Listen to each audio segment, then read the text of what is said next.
रत्ना के हाथ रखने से पहले ही उसका नंदोई श्रीधर ने अपना हाथ पुस्तक पर से हटा लिया तो वह तिलमिला गई। अपनी इच्छा पर पानी फिरते देख उसने श्रीधर को नीचा दिखाने का ठान लिया।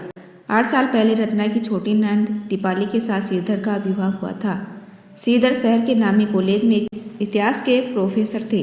देखने में हैंडसम, स्वभाव के सरल, श्रीधर का कॉलेज में बहुत सम्मान था। उनके बारे में कहा जाता था कि एक बार चांद में दाग हो सकता है, लेकिन श्रीधर के चरित्र पर नहीं। उनके चरित्र पर उंगली उठाना तो चांद पर थूकने के समान है। शादी के बाद श्रीधर जब भी अपने ससुराल आते तो रत्ना उनकी खूब खातिरदारी करती। शुरू में उन्होंने सोचा कि बड़ी सहलज है तो, लेकिन फिर उन्हें रत्ना की नीयत में खोट नजर आने लगा। इस बारे में उन्होंने दीपाली से कहा तो उसने हंसकर टाल दिया।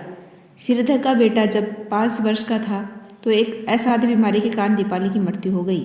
घर में माँ और छोटी बहन थी, इसलिए उन्होंने दूसरी विवाह के बारे में सोचा नहीं। जब भी समय मिलता तो वे अपने बेटे को लेकर ससुराल आ जाते ताकि वह अपने ननिहाल वालों के साथ समय बिता सके। उस समय रत्ना श्रीधर के स्पर्श का कोई न कोई बहाना ढूंढ लेती। रिश्तों का लिहाज करके श्रीधर चुप रह जाते, जिससे रत्ना के हौसले बुलंद थे। आज फिर से जब श्रीधर ने उसे हताश कर दिया तो उसने अपने पति से कहा कि आपकी बहनोई की नीयत ठीक नहीं है। वे जब भी यहाँ आते हैं तो गाहें बगाएं मुझे छूने का। बस भी करो रत्ना, अपनी नहीं तो उनकी प्रतिष्ठा का तो ख्याल करो। वे एक सम्मानित प्रोफेसर ही नहीं, इस घर के दामाद भी हैं। शर्म आनी चाहिए तुम्हें। पति की डांट का उस पर कोई खास असर नहीं हुआ। कुछ दिनों बाद यही बात उसने अपनी सास से भी कही, लेकिन सास ने भी उसकी बात अनसुनी कर दी, क्योंकि उन्हें अपने दामाद पर पूरा भरोसा था। एक दिन 10वीं में पढ़ने वाली रत्ना की बेटी काजल शाम तक स्कूल से नहीं लौटी। स्कूल में फ़ोन करने पर पता चला कि अपनी सहेलियों के साथ वह स्कूल से जा चुकी है। अब तो रत्ना बहुत घबराई।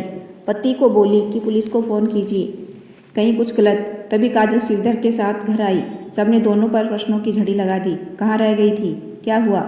तब काजल ने रत्ना को बताया कि मम्मी, रास्ते में 2 लड़कों ने मेरा रास्ता रोक लिया था।